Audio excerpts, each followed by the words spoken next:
చిన్న ప్రార్థన చేసుకుందాం. పరిశుద్ధుడైన తండ్రి, ప్రేమ కలిగిన ఆయన, కృప కలిగిన దేవ, ఇంతవరకు మమ్మల్ని బ్రతికించి ఆరోగ్యాన్ని ఇచ్చి ఆయుష్నిచ్చి మాకు ఏ విధమైన అర్హత లేకపోయినా కానీ నీ సన్నిధానంలో గడిపే మధురమైన సమయాన్ని ఇచ్చినందుకే వందనాలు తండ్రి. నీ దాసునైన నేను ఇక్కడ నిలబడి మీకోసమై మాట్లాడబోతుండగా మీరే నాలో ఉండి మాట్లాడతారని ఆశపడుతున్నాను తండ్రి. బండబారిపోయిన మా బ్రతుకులను, ఎన్నిసార్లు వాక్యాలు విన్నా మారని మా జీవితాల చేత మరొకసారి గట్టిగా మాట్లాడండి. కుండలు బద్దలు కొట్టినట్టు మా జీవితాలు బద్దలు కొట్టండి. పాపం మీద అసహ్యం కలిగించుకొని మళ్ళీ నీ వాక్యం కోసం కొత్త చిగురులు వేసుకుంటూ ముందుకు సాగే ఆ భాగ్యాన్ని నీ వాక్యం ద్వారా మాకు కలగజేస్తారని ఆశపడుతూ ముందున్న సమయానంతా మీ ప్రేమ కలిగిన హస్తాలకు అప్పజెప్పుకుంటూ యేసుక్రీస్తు వారి నామం పేరట ఈ ప్రార్థన అడిగి వేడుకొనుచున్నాము తండ్రి, ఆమెన్.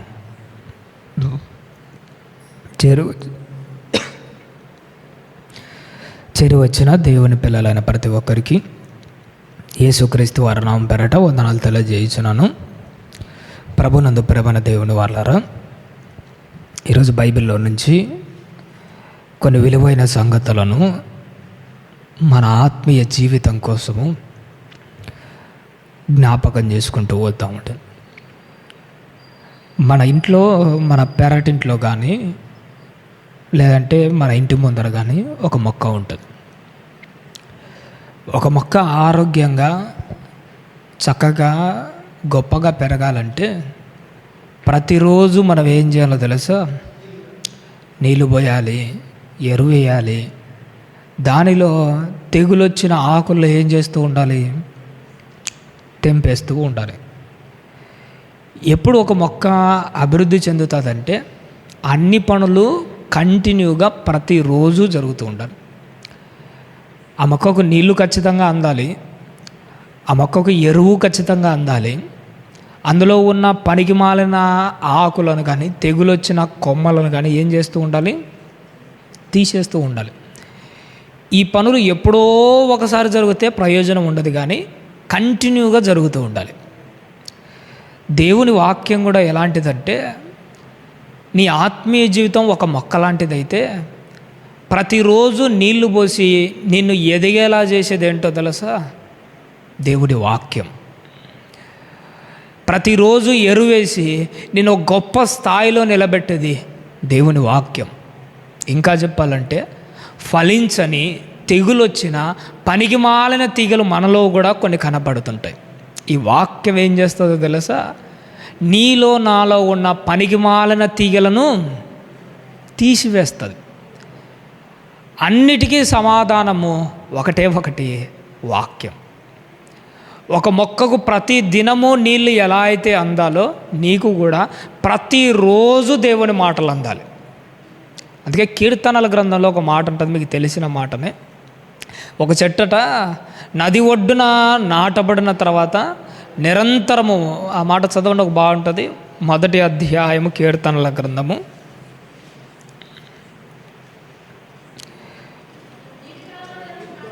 8వ వచనం తల్లి, 3వ వచనం అమ్మా. అతడు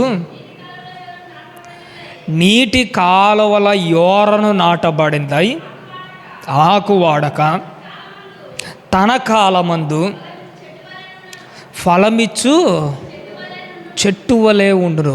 నీలో ఫలాలు కనిపించాలంటే, నీలో అభివృద్ధి కనిపించాలంటే నువ్వు ఎక్కడ నాటబడి ఉండాలట? నీటి కాలువల యోరను నాటబడితే అనుక్షణము నీ వేర్లకు ఏం తగులుతూ ఉంటాయి? నీళ్లు తగులుతూ ఉంటాయి, చెమ్మ తగులుతూ ఉంటుంది. అందుకే నీలో గొప్ప ఫలింపు కనపడుతుంది. నీటి ఓరన నాటబడిన చెట్టు ఎలా అయితే ఫలిస్తుందో, అనుదినము వాక్యం అందుతున్న నువ్వు నీ కాలము యందు తప్పక ఫలాలు కాస్తావు. కష్టకాలం వచ్చినా, శోధనలు వచ్చినా, ఇబ్బందులు వచ్చినా, విపత్కర పరిస్థితులు వచ్చినా, లోకమంతా ఎండిపోతూ ఉన్నా కానీ నువ్వు నీటి కాలవల యోరన్ నాటబడిన దానివై నీ కాలమందు ప్రపంచంలో ఎవ్వరూ ఫలాలు కాయకపోయినా నువ్వు కాస్తావు. అందుకోసమే అనుదినము వాక్యమందే ఒక ప్రదేశంలో మీరు ఉన్నారు. చాలా సంతోషదగ్గ విషయం అని నేను ఎంతగానో ఆశపడుతున్నాను. కాబట్టి ఈరోజు అనుదినము దేవుడు మనతో మాట్లాడుతూ ఆ మాటల్లో నుంచి ఈరోజు మన జీవిత ఉద్దేశాన్ని ఉద్దేశించి ఒక మంచి మాట, ఒక వాక్యాన్ని మనతో మాట్లాడబోతున్నాడు. శ్రద్ధగా విందాము తల్లి. వాక్యం గురించి ఒకసారి మాట్లాడగలిగితే ఒకప్పుడు మన జీవితాలంటూ మనకు తెలుసు. బైబిల్లో ఈ మధ్య నేను ఒక మాట చదివానండి. దేవుడు తన సువార్త ద్వారా మనం పిలిస్తే ప్రభువు పిలిచిన పిలుపునకు తగినట్లుగా జీవించాలి. ఎలా జీవించాలట? ప్రభువు పిలిచిన పిలుపునకు తగినట్టుగా ప్రవర్తించాలి. ఒకప్పుడు మన జీవితాలు మనకు తెలుసు, ఒకప్పుడు మన బ్రతుకులు కూడా తెలుసు. బాప్తిసం తీసుకోవడం ముందు మన బ్రతుకులు ఎలా ఉన్నాయో తెలుసా? దేవుడు అసహ్యించుకోవడం పక్కన పెట్టండి, ఆ జీవితాన్ని తలుసుకుంటుంటే దేవునికి కాదు ముందు అసహ్యం కలిగేది, మనకే అసహ్యం కలుగుతుంది. అవునంటారా కాదంటారా? ఒక్కసారి ఆలోచన చేయండి. మన ఆలోచన విధానాలు వేరుగా ఉండేవి అప్పట్లో, మన ప్రవర్తన తీరులు వేరుగా ఉండేవి. అంత ఘోరమైన బ్రతుకులు బ్రతుకుతున్నాము. అది ఒకప్పుడు మన గతం. కానీ యేసుక్రీస్తు వారు తన అపారమైన ప్రేమ చేత తన సేవకులు మన మధ్య నిలబెట్టుకొని ఎన్నోసార్లు దేవుడు మనల్ని పిలవగా ఏదో ఒక మాట తగిలి నేను మారాను, ఏదో ఒక మాట తగిలి మీరు మారారు. మారి దేవా నా బ్రతుకు వద్దయ్యా అని చెప్పేసి ఆ పాప జీవితాన్ని వదిలేసుకొని బాప్తిసం తీసుకొని దేవుని యొక్క రక్షణ ఓడలేకి వచ్చామంటే సంఘంలో అడుగు పెట్టాం. ఈ సంఘంలో అడుగు పెట్టిన తర్వాత నువ్వు ఎలా ప్రవర్తించాలంటే ప్రభువు పిలిచిన పిలుపునకు తగినట్టుగా ప్రవర్తించాలి. కానీ మనలో జరుగుతున్న ఒక దారుణమైన సంగతి ఏంటో తెలుసా? ప్రభువు పిలిచిన పిలుపుని విడిచిపెట్టి మళ్ళీ లోకంలో ఏమైపోతుంటాము? కలిసిపోతుంటాం. ఒకప్పుడు ఆ పాపాన్ని అసహ్యించుకొని వచ్చిన నువ్వు, ఒకప్పుడు ఆ పాపాన్ని వదిలేసుకొని వచ్చిన నువ్వు ఏదో ఆశపడి మళ్ళీ లోకంలో కలిసిపోతున్నావు, మళ్ళీ లోకం వైపు తిరుగుతున్నావు. ఈరోజు బైబిల్ చరిత్రలో నుంచి ఒక వ్యక్తిని నీకు పరిచయం చేస్తాను. ఆ వ్యక్తిని చూస్తుంటే మీకు ఎవరు గుర్తుకొస్తారో తెలుసా? నిజంగా చెప్పమంటారా అండి? నీకు నువ్వే గుర్తుకొస్తావు, నాకు నేనే గుర్తుకొస్తాను. ఆ చరిత్రలో ఆ వ్యక్తి యాజ్ ఇట్ ఈస్గా మన మాత్రమే ఉన్నాడు. అసలు అతను చేసిన పొరపాటు ఏంటి? ఎక్కడ అతని అడుగు తడబడింది? ఎక్కడ అతని అడుగు దిగజారిపోయింది? ఎక్కడ ఆ వ్యక్తి మళ్ళీ లోకంలో కలిసి తన జీవితాన్ని నాశనం చేసుకున్నాడు? నువ్వు కూడా అలానే ఉంటే నీ జీవితం ఏమైపోతుందో, నా జీవితం ఏమైపోతుందో ఈరోజు బైబిల్లోంచి చక్కగా చూద్దామండి. దేవుడు మొదట నిన్ను ఎందుకు పిలిచాడో తెలుసా? ఆయన పిలుపుకు తగినట్టుగా నువ్వు బ్రతుకుతావని. నిన్ను ఎందుకు పిలిచాడంటే తన మాదిరి జీవిస్తానని. విచిత్రం ఏంటో తెలుసండి? మీరు బాధపడనంటే ఒక మాట చెప్తానమ్మా. ఆదాము గారి పోలిక ఎలాంటిదట? దేవుడు బైబిల్ గ్రంథం ముందు రాయిస్తూ ఆదాము గారిని లేదంటే నరులందరిని ఎలా చేశాడట? తన పోలిక చొప్పున తన స్వరూపమందు నరులను చేశాడు. మనుషులకు దేవుని పోలిక, దేవుని స్వరూపాలు వచ్చాయి కానీ దేవుని బుద్ధులే సరిగా రాలే. కొంతమంది అంటుంటారు చూసారా, అరే వీడు అచ్చం వీళ్ళ నాన్న మాదిరే ఉన్నాడు రా. పోలికలు అయితే నాన్న మాదిరే ఉంటాయి కానీ బుద్ధులు మాత్రం ఇలా నాన్నటిడికి రాలేదంటుంటారు చూసారా. మనకు కూడా ఎందుకో దేవుని పోలిక, దేవుని స్వరూపాలు వచ్చాయి కానీ ఆయన బుద్ధులే ఎందుకో రాలే, ఆయన పరిశుద్ధతే ఎందుకో రాలే, ఆయనలో కనిపించిన ఆ నీతి క్రియలు మనలో ఎందుకో కనిపించట్లే. అందుకోసమే స్వరూపం మారిపోయిన నిన్ను మళ్ళీ తన స్వరూపంలోనికి మార్చుకోవడం కోసమే ఈరోజు నీ కళ్ళ ముందరికి ఒక చరిత్రను తీసుకొని వచ్చాడు దేవుడు. ఆ చరిత్ర నీకు నేర్పించే పాటలేంటో ఒక్కసారి మనం జ్ఞాపకం చేసుకుందాం. సమూయేలు 2వ గ్రంథంలో ఒక విలువైన మాట మన కోసం రాయించాడు. ఒకసారి చూద్దాము తల్లి. 16వ అధ్యాయము. బైబిల్ ఉన్న వారందరూ సమూయేలు 2వ గ్రంథము 16వ అధ్యాయము 6వ వచనాన్ని ఒక్కసారి జ్ఞాపకం చేసుకుందామండి. సమూయేలు 2వ గ్రంథము 16వ అధ్యాయము 6వ వచనం తల్లి. జనులందరూ బలాఢ్యులందరూ దావీదు ఇరుపార్శ్వముల నుండగా రాజైన దావీదు మీదను అతని సేవకులందరి మీదను రాళ్ళు రువ్వుచూ వచ్చారు. ఇక్కడ ఒక వ్యక్తి గురించి పరిచయం చేస్తున్నాడు దేవుడు. ఆ వ్యక్తి ఎవరంటే షిమీ అని ఒక వ్యక్తి ఉంటాడు. ఇక్కడ నుంచి మీరు చాలా జాగ్రత్తగా వినాలమ్మా. చాలా బాగుంటుంది దేవుని మాటలు, మన ఆత్మీయ జీవితాన్ని కదిలిస్తాయి ఈ మాటలని మాత్రం నేను ఖచ్చితంగా చెప్పగలను. ఒక వ్యక్తి గురించి పరిచయం చేస్తున్నాడు. ఆ వ్యక్తి పేరేటట షిమీ. ఇంతకీ ఎవరా ఈ షిమీ అని అంటే, ఇజ్రాయిల్కి అందరికీ మొట్టమొదట ఒక రాజు ఉంటాడు. ఆయనే సౌలు రాజు. దేవుడికి సౌలు రాజు యొక్క ప్రవర్తన తీరు కొంతకాలానికి నచ్చలే. అందుకే దేవుడు ఏం చేశాడంటే అతని స్వభావాన్ని బట్టి అతన్ని తోసేశాడు. అతనికి ప్రతిగా ఎవరిని ఎన్నుకున్నాడు?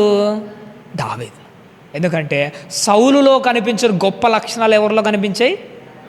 దావీదులో కనిపించాయి. అందుకే సౌలును పక్కన పెట్టాడు, దావీదును ఎంచుకున్నాడు. బాప్తిసం తీసుకున్నాను కొత్తలో నువ్వు కూడా దేవునికి బాగా నచ్చింటావు. దేవుని పని చేసేటప్పుడు చాలా సంబరపడి ఉంటాడు. కానీ ఎప్పుడైతే నీలో కూడా సౌలు లాంటి లక్షణాలు వచ్చాయనుకో, నిన్ను తీసేసి దావీదు లాంటి మరొక వ్యక్తిని ఖచ్చితంగా ఎన్నుకుంటాడు. దావీదు లాంటి వాడిని ఒకరిని సెలెక్ట్ చేసుకుంటాడు. కాబట్టిగా సౌలు స్వభావం మాత్రం మనం ఎప్పటికీ మారిపోకూడదు. ఎప్పటికీ ఒకటే. మొదట్లో నువ్వు ఎట్టున్నావో చివరి వరకు నువ్వు అలానే ఉండాలి. మధ్యలో మారిపోతే దేవుడు కూడా తన మనస్సును సౌలు మీద నుంచి తీసేసినట్టు నీ మీద నుంచి కూడా తీసేసి నిన్ను పక్కన పెడతాడు. ఎప్పుడైతే దేవుడు సౌలును పక్కన పెట్టాడో అప్పటి నుంచి సౌలు పతనం అన్నది ప్రారంభమైంది. దేవుడు దావీదుని హెచ్చించడం అన్నది మొదలుపెట్టాడు. మొత్తానికి ఒకానొక టైంలో సౌలుతో పాటు అతని కుటుంబంలో చాలామంది ఏమైపోయారు? చచ్చిపోయాడు. ఇదంతా ఒక వ్యక్తి గమనిస్తూ వచ్చాడో ఆడి పేరేటంటే షిమీ. ఈ షిమీ ఎవరంటే ఆ సౌలుకు సంబంధించిన చాలా దగ్గరి బంధువులలో ఒకడు. వీడి ఉద్దేశం ఎలాంటిదో తెలుసా? దేవుడు దావీదును సెలెక్ట్ చేసుకొని దావీదుని భక్తిని బట్టి దావీదును గొప్ప చేస్తున్నాడు అనుకోవట్లే. ఏమనుకున్నాడు తెలుసా? దావీదు వల్లనే నా కుటుంబం ఇలా తయారైపోయింది, నా కుటుంబం ఇలా నాశనం కావడానికి కారణం ఎవరు? దావీదే అని మనసులో పెట్టుకున్నాడు. అలా మనసులో పెట్టుకొని కొంతకాలం గడిచిపోయిన తర్వాత దావీదు గారి జీవితము ఒక్కసారిగా మారిపోయింది. ఒక్కసారిగా తలకిందులు అయిపోయింది. నిజంగా ఒక మాట చెప్పమంటారండి, దావీదు రాజుగా అన్ని సవ్యంగా పరిపాలన చక్కగా సాగుతుంది అనుకున్న టైంలోనే సొంత ఇంట్లోనే సొంత కొడుకు ఏం చేశాడో తెలుసా? అడ్డం తిరిగాడు. తనను తాను రాజుగా ప్రకటించుకొని దొరికితే దావీదును చంపేంత క్రూరంగా తిరుగుతున్నాడు. అప్పుడు దావీదు ఏం చేశాడంటే ప్రాణాలను అరచేతిలో పట్టుకొని తన భార్యలను, తన కుటుంబాలను, తన వైపు ఉన్న కొంతమంది సైన్యాన్ని పెట్టుకొని ఊర్లంటూ, రాజ్యాలంటూ, కొండలంటూ, అడవులంటూ పరిగెడుతూ ప్రాణాన్ని అరచేతిలో పట్టుకొని పోవాల్సిన దయనీయమైన దుస్థితి కలిగింది. ఇక్కడ నువ్వు ఒక్క మాట జ్ఞాపకం చేసుకోవాలమ్మా. దావీదు జీవితమే కాదు, ఉన్నట్టుండి మారిపోయింది. నీ జీవితం కూడా ఒక్కొక్కసారి ఏమైపోతుంటుంది తెలుసా? హఠాత్తుగా మారిపోతుంటుంది.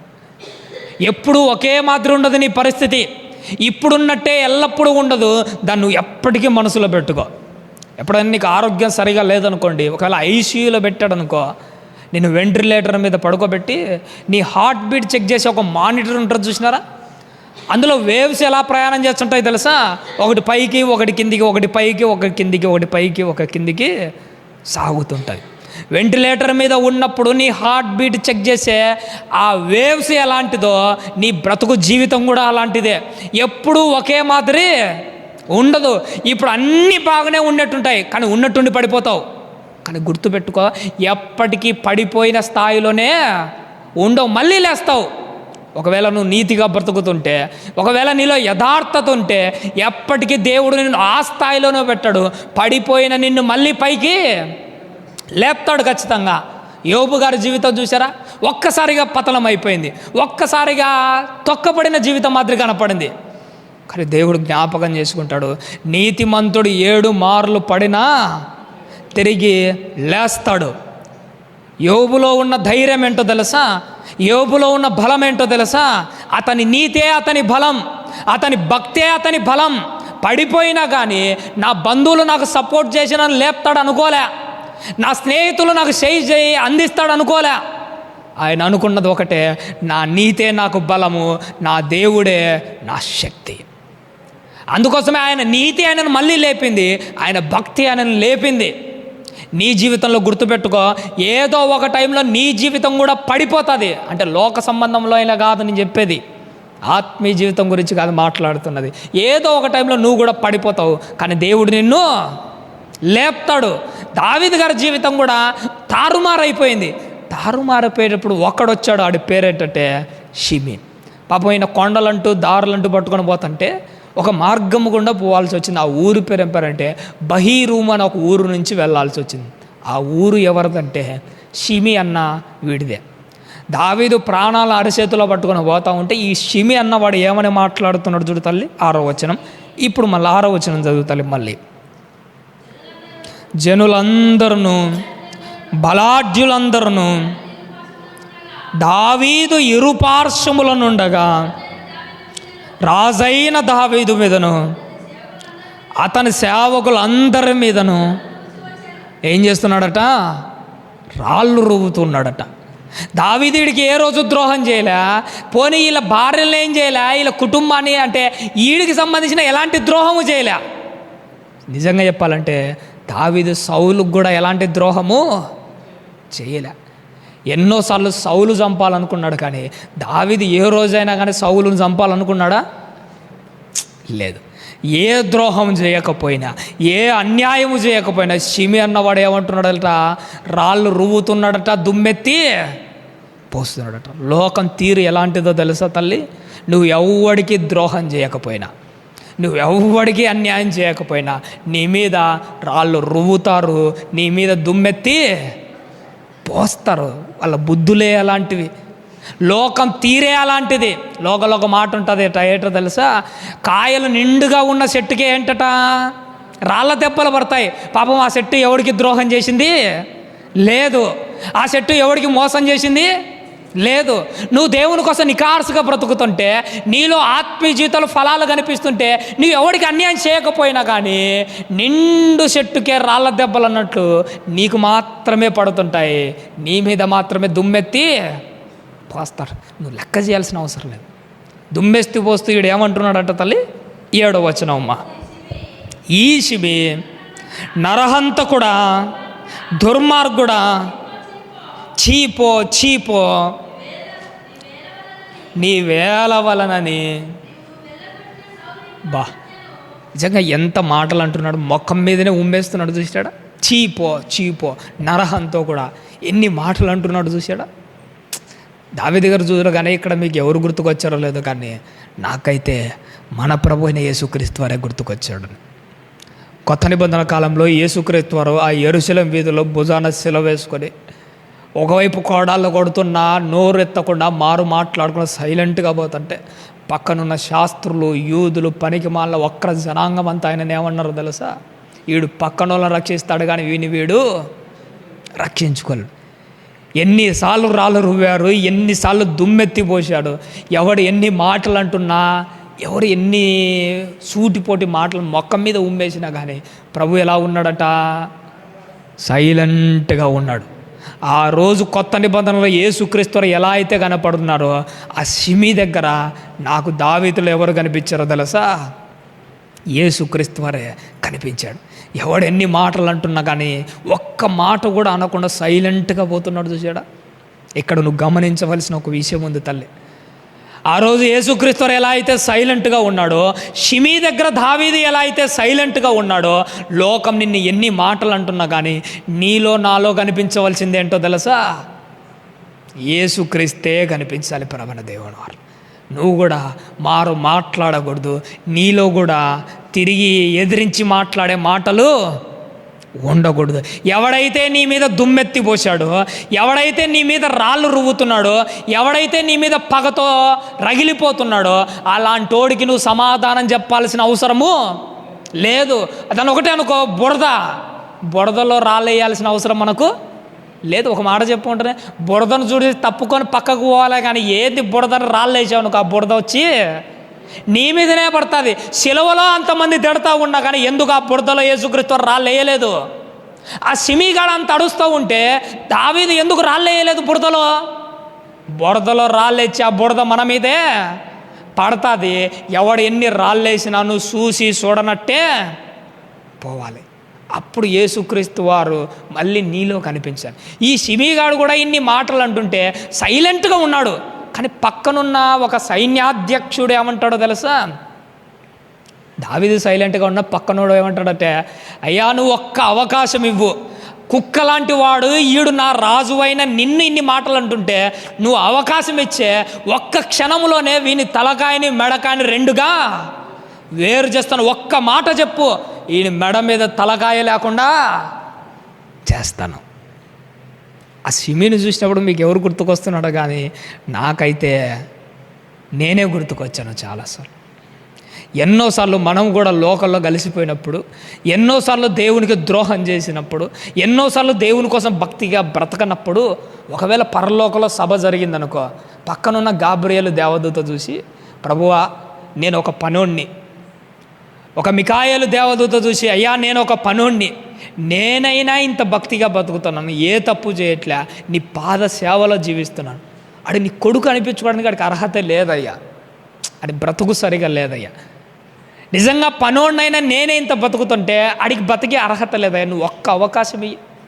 ఆ రోజు బిలాము దగ్గరికి కత్తి పట్టుకొని పోయినట్టు ఈరోజు రాత్రి ఈడి దగ్గరికి కూడా కత్తి పెట్టుకొని పోతాను, నువ్వు ఒక్క అవకాశం ఇచ్చే ఈయన మెడకాయ మీద తలకాయ లేకుండా చేస్తానని ఒకవేళ గాబ్రియేలు దేవదూత అంటే, సరే పోయి రాత్రి ఆడి కథ ఏంటో చూసుకొని రాపని ఒకవేళ దేవుడు నీ గురించి పర్మిషన్ ఇస్తే తెల్లారి లేస్తామంటారా? లేదు. చూసారా దావీదు ఏమంటారో తెలుసా? అరే వద్దు వద్దు, మీరు ఆ షిమీ విషయంలో ఎలాంటి మాటలు మాట్లాడకూడదు. ఒకవేళ గాబ్రియేలుకు కూడా దేవుడు ఏమని చెప్పింటాడో తెలుసా? వద్దురా వద్దు, వాళ్ళు నా పిల్లలు, నేను ఏదో ఒకవేళ కోపంలో ఒక్క మాట అంటే క్షణంలోనే వాళ్ళ మెడకాయల మీద తలకాయలేవి ఉండవు. దేవుడు చూసారా తన కృపచేత నేను ఇంకా పిలుస్తున్నాడు. యేసుక్రీస్తు వారు చూపించి ఒక మాట అన్నాడు, నాయన ఇంత రక్తం ఇచ్చి కన్నది ఎందుకో తెలుసా? మళ్ళీ మీరు లోకంలో కలిసిపోవడానికే. ఆ గాబ్రియేలుకు ఒకవేళ నేను అవకాశం ఇస్తే, మికాయేలుకు ఒకవేళ నేను అవకాశం ఇచ్చే, ఎప్పుడో మీ ప్రాణాలు రాలిపోయేవి. కానీ పర్మిషన్ ఇవ్వలేదు కదా, కానీ అవకాశం ఇవ్వలేదు కదా. వాటికి అవకాశం ఇవ్వకుండా నీ ప్రాణం తీయడానికి, మారడానికి నీకు మాత్రమే అవకాశం ఇస్తూ ఉన్నాడు.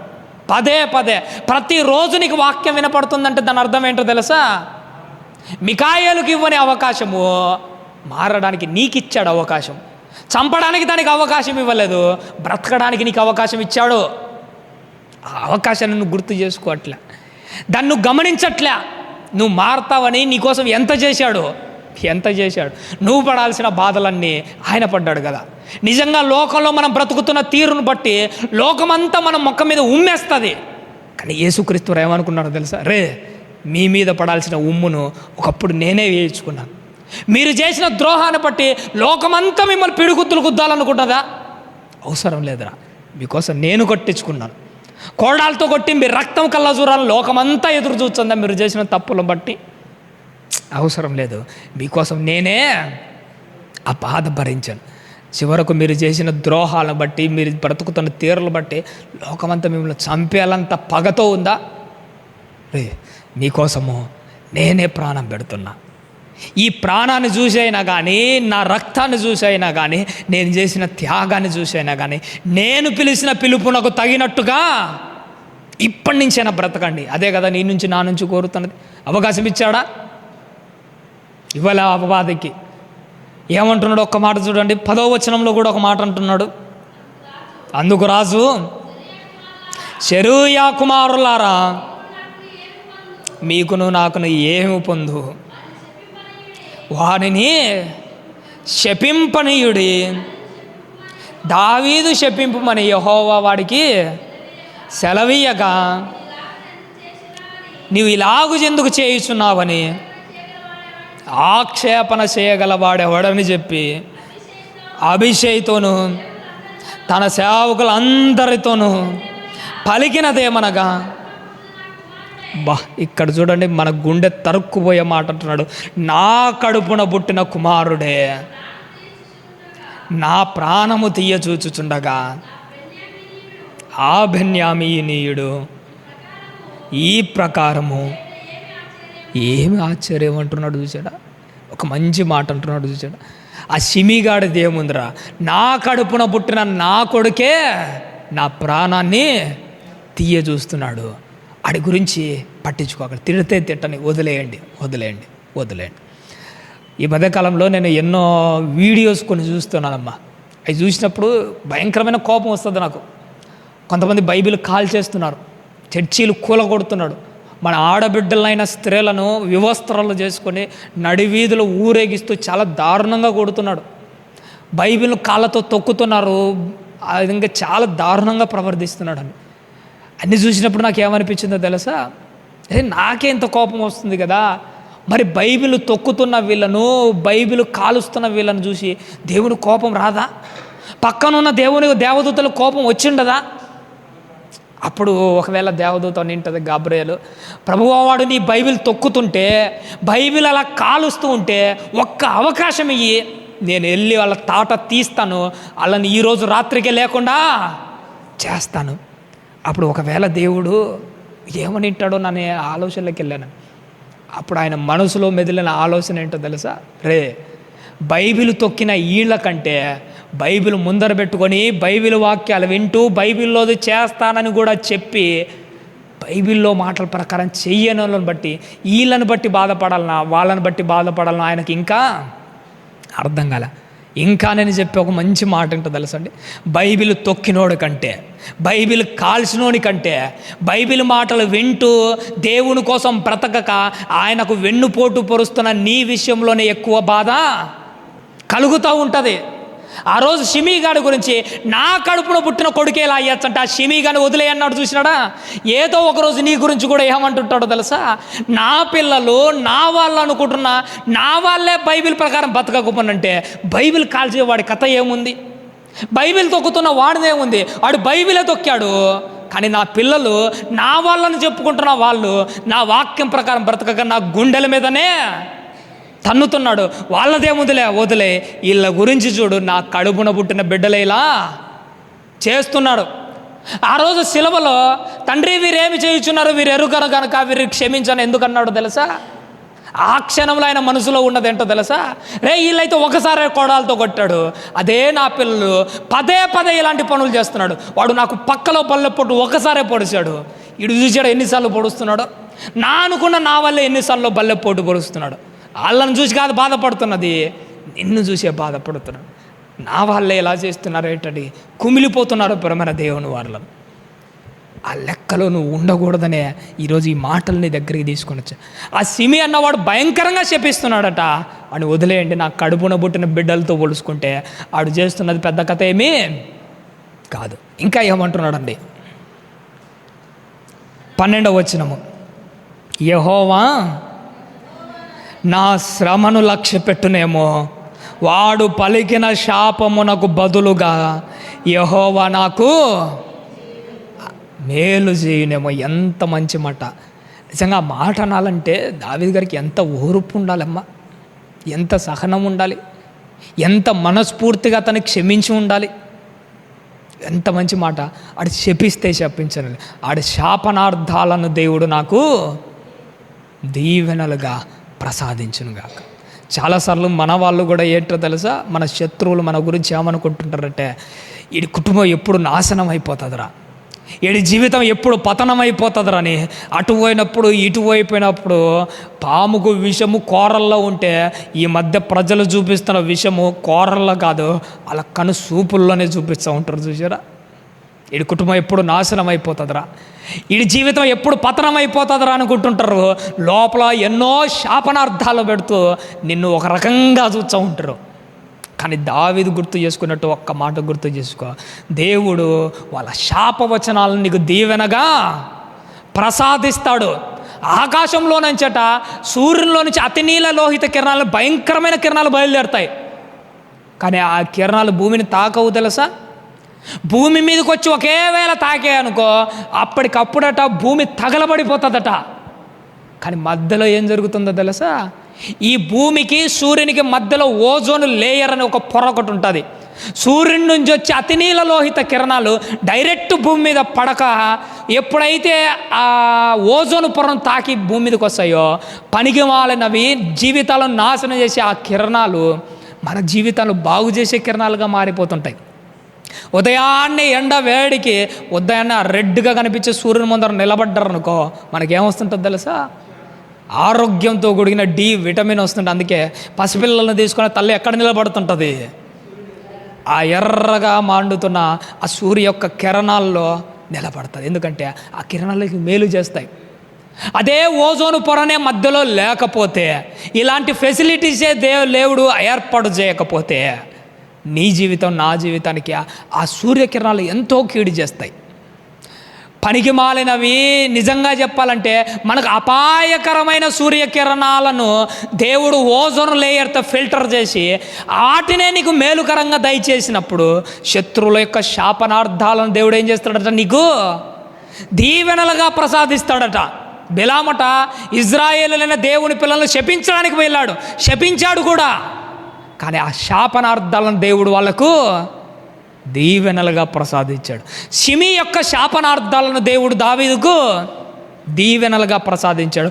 లోకమంతా ఎర్రగా తన కనురెప్పలను మార్చినా కానీ ఆ శాపనార్థాలను దేవుడు నీకు దీవెనగా ప్రసాదిస్తాడు. ఇది మాత్రం మీరు ఎప్పటికీ మర్చిపోకండి. ఆడి స్వభావం చూశాడా? దావీదు ఆడి గురించి ఏం పట్టించుకోలే, వదిలేసి వెళ్ళిపోయాడు. ఆడు అప్పటికైనా తమ స్వభావాన్ని మార్చుకుంటాడు అనుకున్నాడు. దావీదు జీవితం బాగుపడింది. తర్వాత అయినా దావీదు గారి కాళ్ళ దగ్గరకు వచ్చాయ్యా, నేను చేసింది తప్పి ఏదో తప్పు అయిపోయిందిలే అయ్యా, క్షమించని బతిమాలుకోవచ్చు కదా. ఆడి బుద్ధి మారలేదట. మారకపోయేసరికి చివరిలో దావీదు గారికి ఒక సమయం వచ్చింది. అదే దావీదు గారి ఆఖరి గడియలు, చచ్చిపోబోతున్నాడు.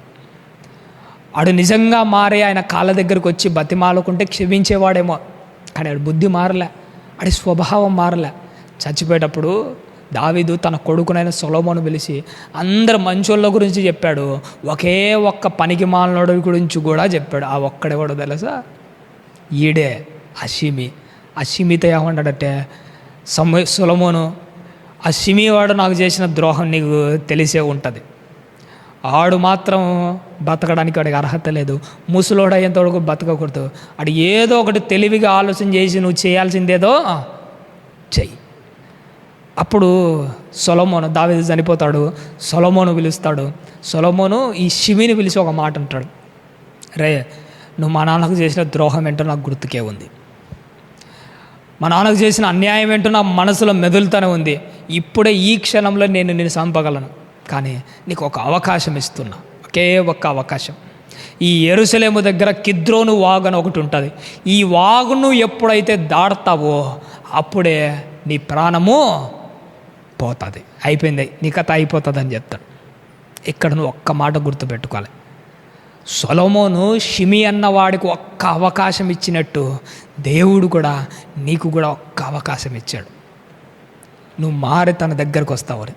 దేవుడు ఒక రక్షణ గీతను కూడా గీశాడు. నాయన నా మాటను దాటిపోయావు అని అంటే ఇక నీ కథ అయిపోయినట్టే. షిమీకి కిద్రోను వాగు ఎలాంటిదో దేవుని వాక్యం కూడా నీ ఆత్మీయ జీవితానికి ఒక రక్షణ గీత లాంటిది. కిద్రోను వాగు దాటిన షిమీ ప్రాణానికి ఎలాంటి అవకాశం లేకుండా పోతుందో, కిద్రోను వాగు దాటిన నీకు, కిద్రోను వాగు దాటిన వాళ్ళకంటే దేవుని మాటలు దాటిన వాళ్ళ పరిస్థితి కూడా అలానే ఉంటుంది. కానీ ఈ పరిస్థితి ఏంటో చూసారా? చివరగా రాజుల మొదటి గ్రంథం, ఇది ఒక్క మాట చూసుకొని మనము ముగించుకుందామమ్మా. రాజుల మొదటి గ్రంథము, బైబిల్ ఉన్న వారందరూ రాజుల మొదటి గ్రంథము 2వ అధ్యాయము 43వ వచనాన్ని ఒక్కసారి జ్ఞాపకం చేసుకుందాం. చివరగా రాజుల మొదటి గ్రంథము 1వ అధ్యాయము 43వ వచనం, తల్లి క్షమించండి, 2వ అధ్యాయము 43వ వచనం. కాబట్టి యెహోవా తోడని నీవు చేసిన ప్రమాణమును, మేము నీకు ఆజ్ఞాపించిన ఆజ్ఞను నీవు గై కొనకపోతివేమని అతన్ని ఏం చేశాడట, అడిగాడట. ఒక మాట చెప్తాను చూడండి. ఈ షిమి అన్నవాడికి ఆజ్ఞ ఇచ్చాడు కదా, 3 సంవత్సరాలు ఎక్కడున్నాడో తెలుసా? యెరూషలేములోనే చాలా అంటే చాలా పద్ధతిగా ఉన్నాడు. కానీ 2-3 ఏళ్ళ తర్వాత ఈ షిమి అనేవాడి దగ్గర 2 పనోళ్ళు ఉంటారు. ఆ పనోళ్ళు ఏం చేశాడో తెలుసా? ఈ నిడిచిపెట్టి ఒక రాజు దగ్గర ఆశ్రయం పొందడానికి యెరూషలేమును దాటి పోయారు. వాళ్ళిద్దరు పోగానే వీడి మనసు ఎక్కడికి మళ్ళిందో తెలుసా? సొలొమోను విధించిన ఆజ్ఞను కూడా మరిచిపోయి యెహోవా జీవము తోడని ఈడు చేసిన ప్రమాణాన్ని కూడా పక్కన పెట్టి 2 పనోళ్ళు యెరూషలేము దాటిపోయాడని వాళ్ళిద్దరిని తెచ్చుకోవాలన్న ఆశతో ఎక్కడికి గాడిద గంత కట్టి బయలుదేరిపోయాడట. ఇక్కడ నువ్వు గమనించవలసిన ఒక విషయం ఏంటో తెలుసా? షిమి అన్నవాడు 2 పనోళ్ళ మీద ఆశతో తిరిగి తెచ్చుకోవాలన్న కోరికతో సొలొమోను గీసిన గీతను దాటి ఎలా అయితే ముందుకు సాగిపోయాడో, మనం కూడా బాప్తిసం రోజు దేవునికి ఏమి ఇచ్చామో తెలుసా?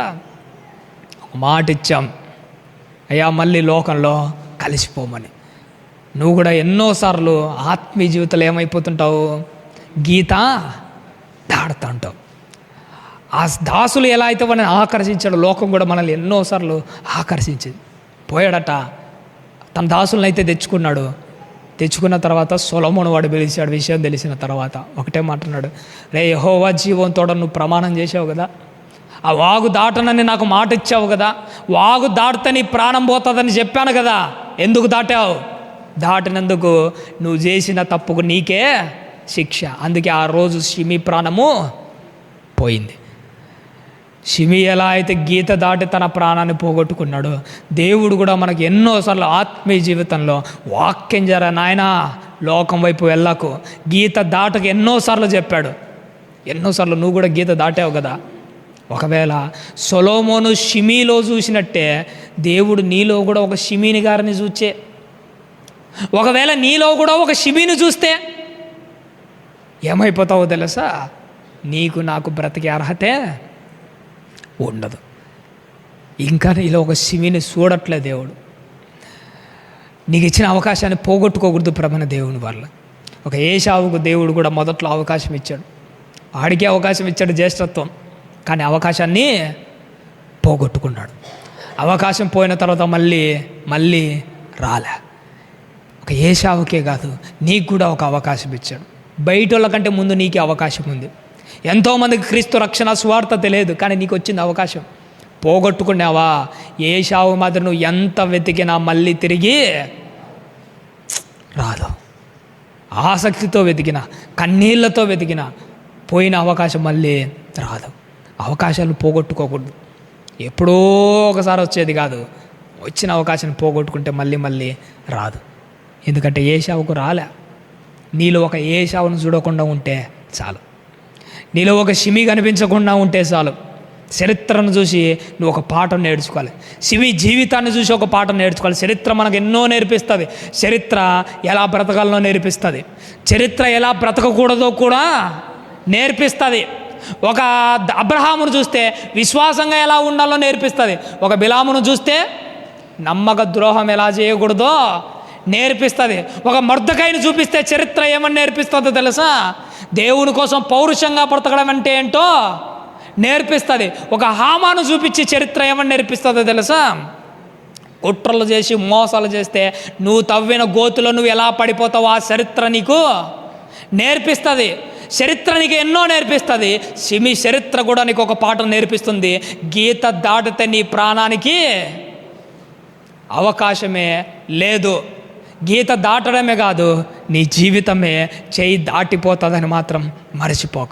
షిమికి కిద్రోను వాగు ఎలాంటి ఆనకట్టో, దేవుని మాటనే నీకు ఒక ఆనకట్ట. కిద్రోను వాగు దాటిన షిమి ప్రాణాన్ని ఎలా అయితే పోగొట్టుకున్నావో, దేవుని మాట దాటిన నువ్వు కూడా నీ ప్రాణాన్ని పోగొట్టుకుంటావు.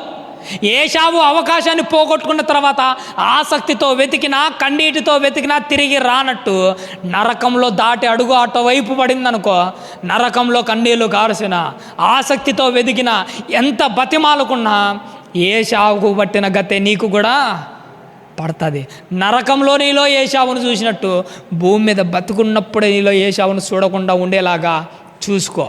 చరిత్రను చూసి మనం ఎన్నో పాఠాలను నేర్చుకోవాలి. ఈ చరిత్రలో సిమి నీకు నాకు ఒక గుణపాఠంగా కనపడుతున్నాడు. సిమి ఎన్నోసార్లు అలా దాటిపోయినట్టు నువ్వు కూడా దాటిపోతున్నావు. ఒక్కసారి ఆలోచన చేసుకో. పోయావా, మళ్ళీ నీ జీవితం తిరిగి రాదు. మళ్ళీ అవకాశం రాకపోతే నీ జీవితం నా జీవితం పతనం అయిపోతుంది. కాబట్టి ప్రియమైన దేవుని వారలను ఒక్కసారి మనసు పెట్టి ఆలోచన చేసి మనలో ఉన్న లోపాలన్నిటిని తీసివేసుకుందాం. మాట కట్టబడి ఉందాం. దేవుడికి ఇచ్చిన మాట కోసమే నిలబడదాం. ఎందుకంటే ప్రాణమే మన చేతిలో ఉండదు, అదే మనకు కట్టుబడి లేదు.